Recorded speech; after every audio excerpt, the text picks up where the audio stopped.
আজি পুৱাৰ পৰা গোৱালপাৰা বন বিভাগে উচ্ছেদ অভিযানত নামি পৰিছে ধামৰ সংৰক্ষিত বনাঞ্চলত। ভিডিঅ' জাৰ্নেলিষ্টে দেখুৱাব চাওক, এয়া ধামৰ সংৰক্ষিত বনাঞ্চলত বহু বছৰ ধৰি এই বনভূমিত এনেদৰে বেদখলকাৰীৰ কবলত আছিলে। আজি পুৱাৰ পৰা বৃহৎ সংখ্যক আৰক্ষী আৰু CRPF লগ উপস্থিত হৈ 5 এক্সকাভেটৰ ব্যৱহাৰ কৰি এনেদৰে উচ্ছেদ অভিযানত নামি পৰিছে গোৱালপাৰা বন বিভাগে। আৰু ইয়াত উপস্থিত হৈছে গোৱালপাৰা জিলাৰ DFO গৰাকী। মই DFO গৰাকীলৈ কথা পাতিবলৈ যত্ন কৰিম। মই ছাৰ আপোনাক সুধিছোঁ, ছাৰ ইয়াত কিমান হেক্টৰ বনভূমি আছে আৰু কিমান বছৰ ধৰি ইয়াত লোকসকলে বসবাস কৰিছিল, কিমানটা পৰিয়াল আছিলে? মানে আমাৰ ধামৰ ৰিজাৰ্ভ ফৰেষ্ট আছে, ইয়াতে মোটামুটি আমাৰ 30 হেক্টৰ ইয়াতে এনক্ৰোচমেণ্ট আছিলে, আৰাউণ্ড 100 হাউচ হোল্ড ইয়াতে আছিলে। তো আজি আমাৰ এইটো এভিকশ্যন চলি আছে। এইটো মোটামুটি মেবি এৰাউণ্ড 10-15 বছৰ পৰা তেওঁ মানে বাহিৰৰ পৰা ইলিগেল এনক্ৰোচমেণ্ট এনেকৈ কৰিছে।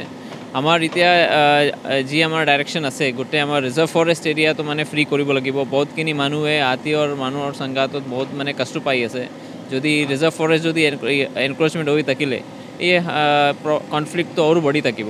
এইটো কাৰণে মানে আজি আমাৰ লখিমপুৰত ধামৰ ৰিজাৰ্ভ ফৰেষ্ট ফ্ৰী হৈছে মানে ইলিগেল এনক্ৰোচমেণ্ট পৰা। আজিৰ এনক্ৰোচমেণ্ট ক্লিয়াৰ হোৱাৰ পিছত আমি এইটো এটা ডিক্লেয়াৰ কৰিব পাৰোঁ কি লখিমপুৰ ৰেঞ্জ ভিতৰত গোটেই ৰিজাৰ্ভ ফৰেষ্ট ইলিগেল ছেটেলমেণ্ট পৰা ফ্ৰী হৈছে।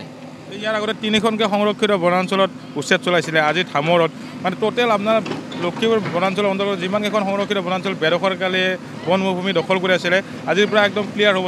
হস্তি মানুহৰ সংখ্যা কিছু পৰিমাণে কমিব নিশ্চয়।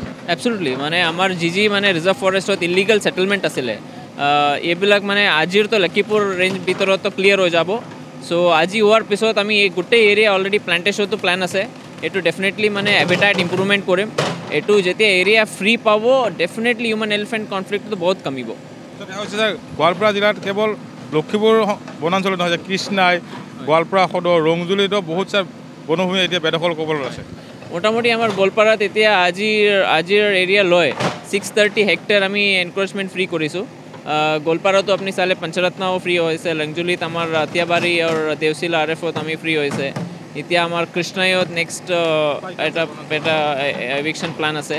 তো আমাৰ মেইন পাৰপাছ এতিয়া যি আমাৰ লখিমপুৰত যে হৈ আছে, লখিমপুৰত মানে এইটো আজি ৰোৱাৰ পিছত মানে illegal settlement inside RF area নহ'ব, মানে কমপ্লিটলি ফ্ৰী 100% ফ্ৰী হৈ যাব ইলিগেল ছেটেলমেণ্ট।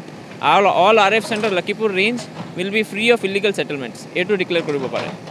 নিশ্চয়কৈ এয়া আছিল গোৱালপাৰা DFO গৰাকী। ক'ব লাগিব যে লখিমপুৰ বনাঞ্চলৰ অন্তৰ্গত যি 4খনকৈ সংৰক্ষিত বনাঞ্চল বিশ্বজিৎ দাস, এই মুহূৰ্তত আপোনাক আমি ধন্যবাদ জ্ঞাপন কৰিছোঁ। শেহতীয়া দৃশ্যসমূহ আমাক দেখুৱাব।